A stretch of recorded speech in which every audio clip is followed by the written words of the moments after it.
Our innovator today is retired Colonel Ray Watts. Ray enlisted in the United States Army Reserve in 1980 and served with the Helicopter Battalion in the 40th Combat Aviation Brigade. That was 2010. It was called Operation New Dawn. And we were the last unit to support our transition from leaving Iraq. And I worked out the Al Palace, which was the home base for Saddam Hussein. Currently, he's the president of the Silicon Valley chapter for the Military Officers Association of America and finds innovative ways to improve the lives of U.S. veterans. This is not a handout, it's a hand up. You've earned this. How can I continue to support what I want to do personally, but also make a difference? Make a difference in someone's life. We need to get in the room and start talking to each other and quit the divisiveness because we are one nation under God.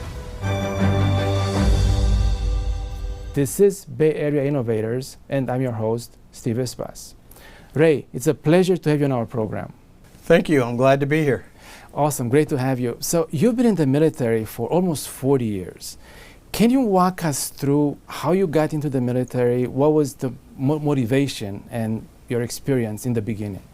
That is an interesting question because I got in the military when I was relatively a teenager, in my latter years of finishing high school. And I'm from Indiana, the Midwest. And my family is a military family. My brother was in the Army, and at the time he was active duty. He was full-time military. And I was taking classes there in Indianapolis, Indiana, and the school was called IUPUI. And I recall seeing a commercial, a Be All You Can Be commercial. I think I remember those. Yeah. And I was Saturday morning, and I was looking at that commercial, and I said, you know, my brother's in the military, my dad retired Navy and many decades before, and I go, maybe I could do something in the military and learn to appreciate a little bit of discipline. I wasn't thinking of it that way, but one thing led to another. I called the recruiter, and the recruiter said, sure, let's talk. And I began to have conversations with the recruiter. He came to my house, and at the time I was over 18, so I didn't need my mom's consent to join the military. And he said some exciting things that I hadn't experienced coming from Indiana. It was like, hey, you can travel, you can maybe start a career in the military, learn some new technology, maybe drive some really cool vehicles. It wasn't just, hey, we're going to destroy and blow things up. It was more of, hey, this could actually be pretty good for you if you want to look for options. So I said, okay, sign me up. How long would I have to enlist for? Because I was enlisted. He said, oh, on average, you have to enlist for 6 years. And I said, 6 years, I'm young, I'm 18, 19, I said 20, 20, you know, 24, 25, not a big deal. I'm still relatively young. If I don't like it, I'll get out. Well, one thing led to another, and fast forward to my training. I went to basic training in Fort Knox, completed that. It was very cold, but I liked the camaraderie. Yeah, please tell me about Iraq. There was a separate chapter in your career. You were there for about a year, right? Correct. Tell us about it. You stayed in the Saddam's palace, right? Yeah, that was 2010, 2011. It was called Operation New Dawn. And we were the last, I would say, rotary wing aviation unit to support our transition from leaving Iraq. And I worked out the Al Palace, which was the home base for Saddam Hussein. He had a huge complex where he had several homes for his kids, his son and his daughter-in-law and a few others. It was called his compound, but this one palace, 3 stories high, and I'll share with you some additional pictures of me standing in front of the palace doors. But yeah, I worked there. While I was there, I was the liaison officer for the 18th Airborne Division, which basically ran all of the entire countryside. And at the time, the commanding general was our current Secretary of Defense, Lloyd Austin. So I coordinated all the rotary wing assets lifts for congressional leaders when they came to visit Iraq. 2 Secretary of Defense, both Bob Gates and Leon Panetta, who came. And I would make sure, obviously, they were secure, but briefed their security team and the Secret Service and all the other elements they were going to visit the troops that they got from point A to point B in helicopters. So that was my job. And I did work in his palace. Let me ask you, how did it feel when you walk into the palace or you walk around, knowing that there was Saddam's castle or palace, knowing that, you know, now we are in it. How does it feel walking around there? It was surreal. And I say that for a couple of reasons. While I worked in the palace, his two sons also had homes there on the grounds, on the compound. Their homes, one of the homes was converted to a makeshift, I'd say, holding area. Mm. Essentially, it was a jail where Saddam was held. And it had fake ceilings and walls, and he didn't know that. And that facility was maybe 15 minutes max away from the main compound. Mm. But what's ironic is that he had a area where he can go out and get exercises. But he couldn't see above the fence line. It was a very high wall, and all he can do is look up.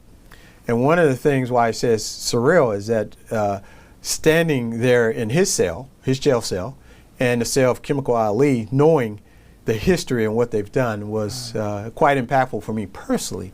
But the one thing I would probably say I remember the most is I was with a historian, and he said, well, Saddam loved ranch Dorito chips. And I go, are you kidding? He says, no. And I go, Saddam? He goes, yeah, that guy.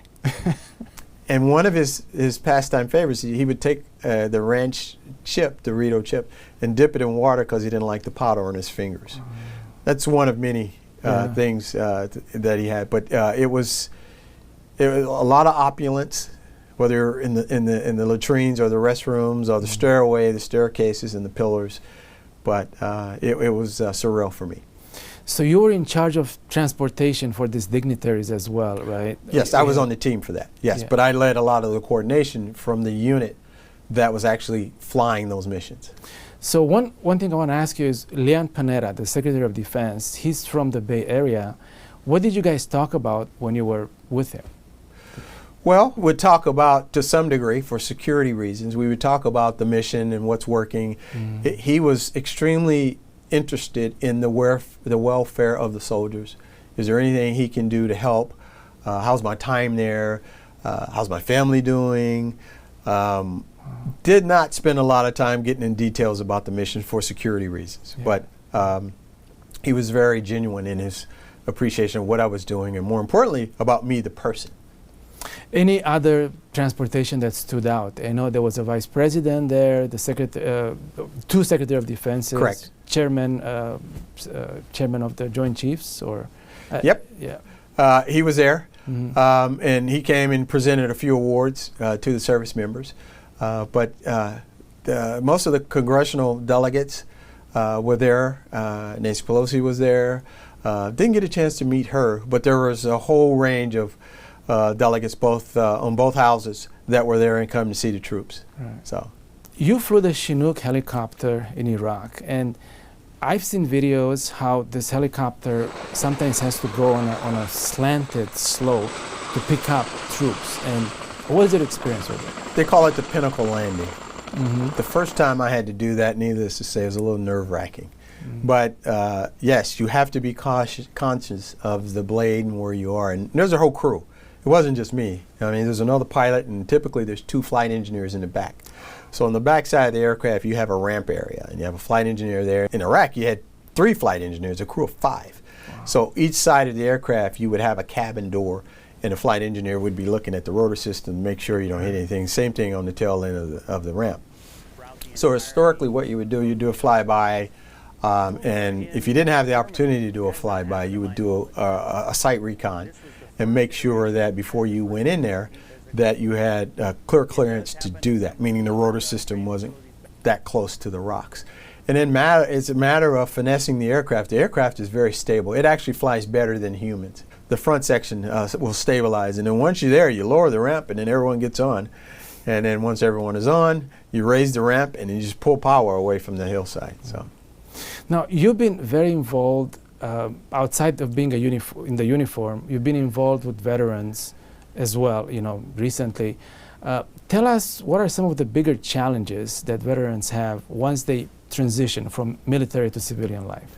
Oh my goodness, I don't know if we have enough time, but at the end of the day, there are some key, I'd say, markers that our veterans continue to struggle with today. And you're right, I continue to serve. One of the moniker, if not key, messaging that MOA has, which stands for the Military Officers Association of America, is that never stop serving. And I felt drawn to that. Earlier I told you about my career in the military. I always wanted to serve, but I have a deeper appreciation of it now, even more so than I ever thought, now that I'm done with my military career. But veterans are struggling with a lot of issues. Number one, being unhoused. There is an incredible amount of veterans today in the Santa Clara County or San Mateo County are still living on the street. And then number two, those who are food insecure. While they may have a place to live, they may not have enough food to eat. Number three is hard to fathom, but it is very much a problem of suicide. Veterans are struggling with addiction, mental illness, and other issues, PTSD. The list goes on. And they're getting treatment, but there's still a lot of work to be done. Number four would be, okay, if you're going to live in the Silicon Valley, I need a job. How do I transition my military experience to that of, say, a civilian job? If I want to go work at AWS, if I don't want to work at Google, if I want to work at Microsoft, LinkedIn, the list goes on and on. Well, in the military, I was logistics or a supply sergeant. Well, is there a place for me? There is. Veterans are struggling with, how do I articulate what my skill and experience yielded me in the military to that of the civilian? And civilian speak or language may not understand it. So veterans need to tailor their conversations with the hiring manager, HR, or whatever. Say, hey, I did this for the military. However, this is how it translates in technology.